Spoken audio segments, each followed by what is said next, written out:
Përshëndetje të gjithëve, uroj që t'jeni mirë, ju uroj mirëseardhjen në këtë vlog të ri.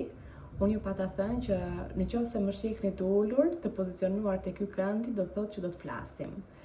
Dhe në fakt, kështu do të bëjmë. Unë sot do të hap për herë të parë rubrikën e përjavshme, shpresoj dhe uroj me gjithë zemër që të jetë e përjavshme, e titulluar Historia ime është historia jote. Në fakt, kjo rubrik e ka zanafillën rreth 8 vite më parë, kur unë isha mentore e një grupi grash emigrante në Itali. Pra isha mentore e tyre kulturale dhe e gjuhës njëkohësisht. Pra mediatrice kulturale linguistika. Ne aty diskutonim gjatë takimeve tona tema të ndryshme, të njëjtën gjë që unë bëj këtu edhe kur jam live me ju, por edhe për gjatë vlogjeve sigurisht. Diskutonim rreth temave të ndryshme, por njëkohësisht tregonim historitë e jetës. Pra shpërndanim aty, lexonim aty historitë, përvojat e jetës sonë dhe ata më besuan historitë e tyre dhe unë i shkrova në një libër në gjuhën italiane dhe e titullova La mia storia e la tua storia. Dhe të njëjtën gjë dëshiroj ta bëj tani me këtë rubrik, historia ime është dhe historia jote. Uroj që të na shkojë mbar. Unë disa letra tashmë kam në duar, janë letra që më kanë dërguar dhe më kanë besuar disa vajza. Dua të theksoj faktin se te këto letra ku këto vajza kanë treguar historinë e jetës së tyre, kanë besuar ndjenja, emocione, përjetime, të njëjtën që do të bëj dhe unë, të respektoj ato ndjenja, ato përjetime, atë jetë që është shkruar në ato vargje. Do të lexoj sigurisht historinë të përshtatur, pa emra, sepse nuk na intereson për të ruajtur pra privatësinë. Nuk na interesojnë emrat, nuk na interesojnë qytetet, ne na intereson fenomeni, na intereson mesazhi që marrim dhe mesazhin që përcjell mbi të gjitha kjo histori. Sepse çdo histori vlen, çdo histori duhet të ketë zë, çdo jetë, çdo person duhet të ketë zë dhe mbase kjo histori shërben si një thirrje ose si një mbështetje ose si një ngushëllim për një person tjetër.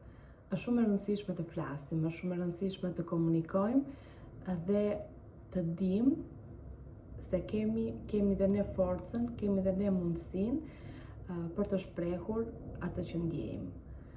Është bukur të shprehesh, është bukur të dëgjosh dhe të shpërndash me të tjerët përjetimet e tua.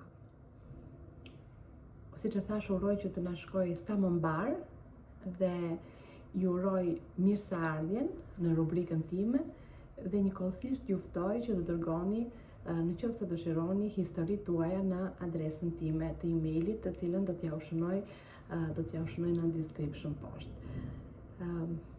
Le të fillojmë pra. Mirëseardhjet. Përshëndetje. Shpresoj të jeni mirë. Po e shkruaj historinë time sepse kam shumë gjëra brenda vetes dhe kam nevojë t'i nxjerr nga zemra. Edhe pse kam frikë se mos gjykohem. Mbush 35 vjeçe pas 2 muajsh, por ndihem se ku kam kaluar një jetë të tërë me gjithë ato që kam përjetuar. U martova shumë e re dhe mendoja se do të ndërtoja një jetë me njeriu që zgjodha. Por nuk jetova vetëm me bashkëshortin tim, edhe me familjen e tij. Dhe aty filluan vështirësitë. Ai kishte pasur një fejesë më parë, dhe më pas u fejua me mua. Qëndroi vetëm 3 ditë me mua para se të ikte në Greqi. Dhe që nga ajo kohë filluan vitet më të vështira për mua. Nuk u ndjeva e dashur dhe e pranuar. Më lëndonin me fjalë. Më bënin të ndjesha sikur nuk kisha vend aty. Dhe më krahasonin me të kaluarën e tij. Kam kaluar vite me ofendime, presion dhe dhimbje.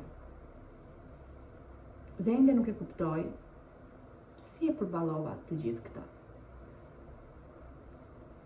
Pas rreth 6 vitesh, ajo kthye të jetonte këtu për shkak të krizës ekonomike në Greqi. Mendova se gjërat do të ndryshonin, por problemet vazhduan. Grindjet, presioni dhe konfliktet u shtuan. Derisa në një moment, ajo ushtroi edhe dhunë ndaj meje. Kam kaluar shumë lotë dhe ditë të vështira. Kur një pjesë e familjes së tij iku në Greqi, mendova se më në fund do të gjetësohesha. Në atë kohë mbeta shtatzan me djalin tim dhe shpresova se jeta do të ndryshonte, por problemet vazhduan. Një ditë nuk durova më. Mora djalin tim, telefonova babain tim dhe ika. Por pas një kohe u ktheva për hir të djalit tim, sepse mendoja sa i kishte nevojë edhe për tatin. Vitet kaluan dhe djali im u rit. Dhimbja ime më e madhe sot është se ndihej sikur ndikimet rreth tij e kanë larguar nga unë.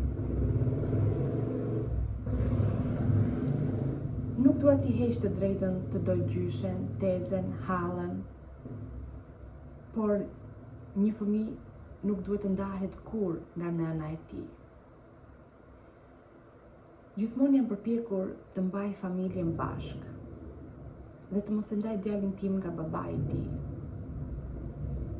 Edhe kur kemi pasur mundësi, kemi kaluar kohë bashkë sepse kam menduar për familjen. Pas gjithë këtyre viteve, dhuna u ndal, por filloi një tjetër vuajtje, xhelozia dhe kontrolli.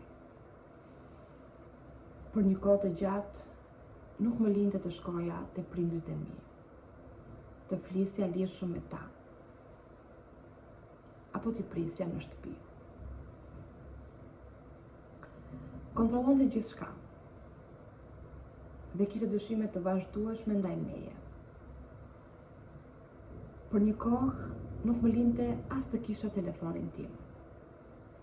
Më në fund, vendosa kufi me ndihmën e babait tim, sepse nuk mund të jetoja më pa zë, pa liri, pa mbështetje. Kjo është historia ime.